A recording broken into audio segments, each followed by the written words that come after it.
Baik teman-teman, kita lanjutkan kembali. Tadi mengenai struktur ya, struktur teks persuasif.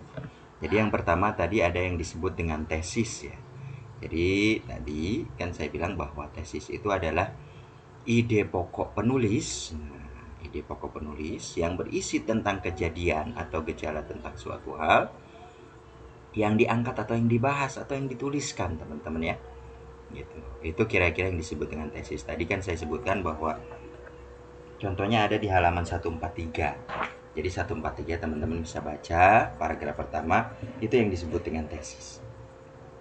Kemudian berikutnya adalah argumen. Berisi pendapat yang mendukung penulis. Jadi argumen itu berisi pendapat teman-teman. Pendapatnya apa? Pendapat pendukung. Pendukung apa? Yang penulis tadi. Jadi penulis punya tulisan, menulis sesuatu hal, kemudian dia berpendapat tentang hal apa. Nah itu ya teman-teman, kira-kira itu argumen. Ada di halaman 143, masih sama di situ. Teman-teman bisa ini kan bisa pelajari di situ, bisa dibaca.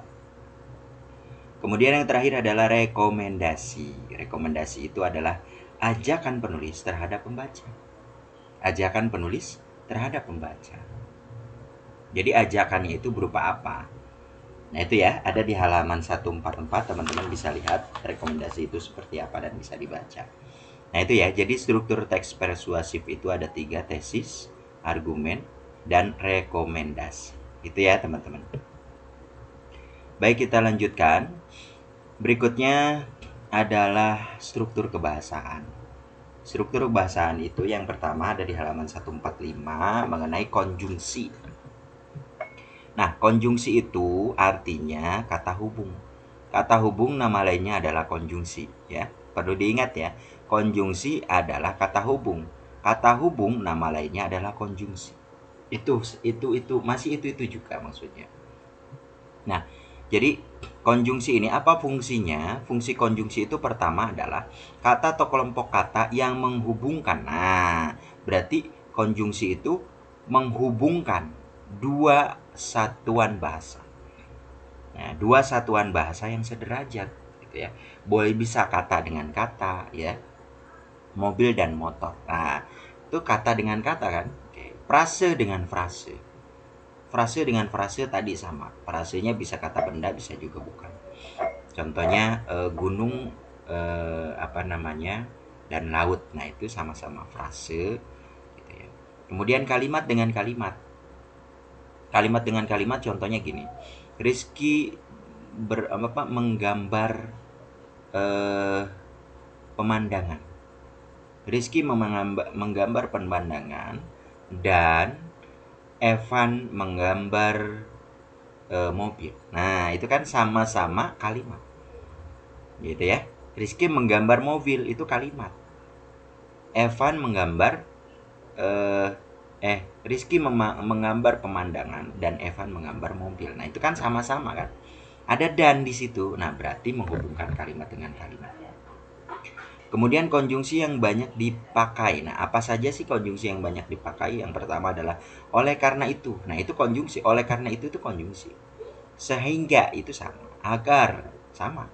Karena sama. Sebab dan dengan demikian. Nah, itu adalah konjungsi. Nah, jadi kata konjungsinya apa saja? Oleh karena itu, sehingga, agar, karena, sebab, dengan demikian. Nah, itu yang disebut dengan konjungsi. Kata-kata konjungsi tadi. Nah, konjungsi yang menyebab, ada konjungsi juga, jenis-jenis konjungsi. Ada konjungsi yang menyebab sebab akibat, sebab ya. Yang menyebab yang ini yang isinya tentang sebab. Nah, ini bisa digambarkan tentang karena, sebab, oleh karena itu. Nah, itu oleh karena itu ya. Nah, itu kira-kira ya. Itu yang disebut dengan konjungsi yang apa namanya, yang berisi tentang sebab. Paham ya? Jadi konjungsi itu kata hubung. Baik, berikutnya adalah bagaimana caranya menyajikan teks persuasif. Nah, ada di halaman 150 teman-teman. 150, coba sambil dibuka ya buku paketnya. Nah, halaman 150. Nah, di sini yang pertama, kalau ingin membuat teks persuasif, pertama teman-teman adalah tentukan objek. Artinya apa yang teman-teman akan ceritakan. Seperti tadi kan, jadi isinya tesis itu adalah tulisan atau ide si penulis berupa kejadian, berupa hal apapun, ya, gitu, hal apapun untuk yang bisa dijadikan sebagai tulisan. Artinya tentukan dulu objeknya, Setelah tentukan objek, menentukan topik paragraf berdasarkan objek. Nah, artinya kalau sudah ketahuan topiknya, nah baru teman-teman coba diubah berdasarkan objeknya. Itu kira-kira teman-teman ya. Jadi artinya buat satu paragraf dulu deh dengan objek itu. Kemudian berikutnya adalah membuat kerangka karangan. Kerangka karangannya apa saja? Nah, kalau kerangka karangan berarti harus sesuai dengan struktur teks persuasif. Apa saja tadi? Satu, tesis. Kedua, argumen. Tiga, rekomendasi. Nah, itu ada itu. Berarti itu termasuk dengan karangan.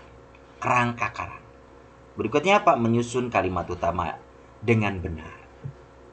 Teman-teman harus buat kalimat utama. Gitu ya.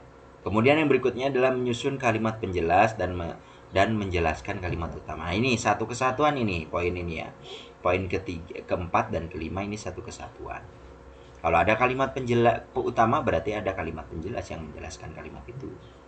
Kemudian adalah yang berikutnya, yang keenam, membuat kalimat berupa ajakan untuk melakukan sesuatu hal. Jadi ada kalimat ajakan. Yuk kita belajar, ayo kita belajar, atau yuk kita sama-sama belajar untuk menghadapi ujian. Nah, itu berarti ada kalimat ajakan.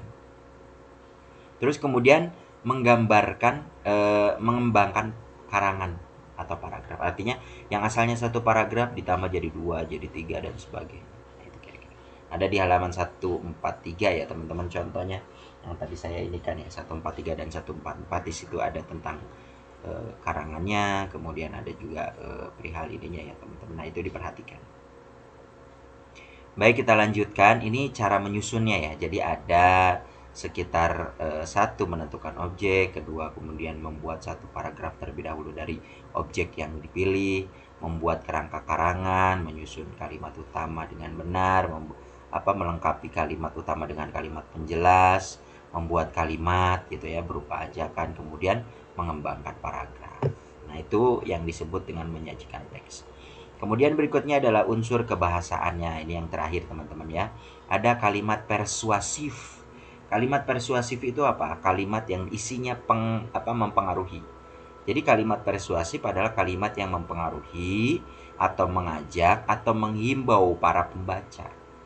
Kalimat persuasif isinya satu kalimat, tapi tentang ajakan atau himbauan kepada para pembaca agar melakukan apa yang penulis inginkan. Nah, itu ya teman-teman. Contohnya tadi saya contohkan kan, yuk kita belajar sama-sama agar nilai ujiannya bagus. Gitu ya. Kemudian kata yang sering dipakai adalah ayo. Nah, ayolah gitu ya. Nah, itu ya kira-kira di halaman 52. Nah, teman-teman bisa sambil dibuka ya, kenapa saya cantumkan terus halamannya agar teman-teman itu bisa mengetahui ya. Nah, di sini katanya itu ada ayo, ada apalagi nih di sini nih, ada di halaman 152 teman-teman dibuka. Ada juga mari, nah ini ya mari ketutup ini, terus kemudian dan kata berimbuhanlah.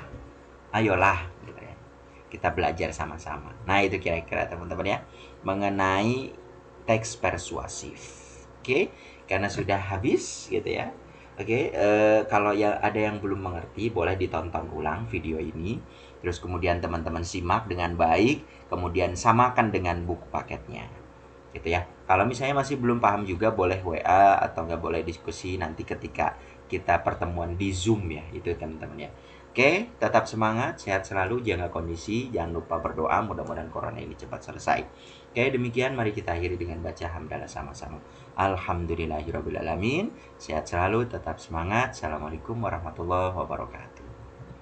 Terima kasih teman-teman.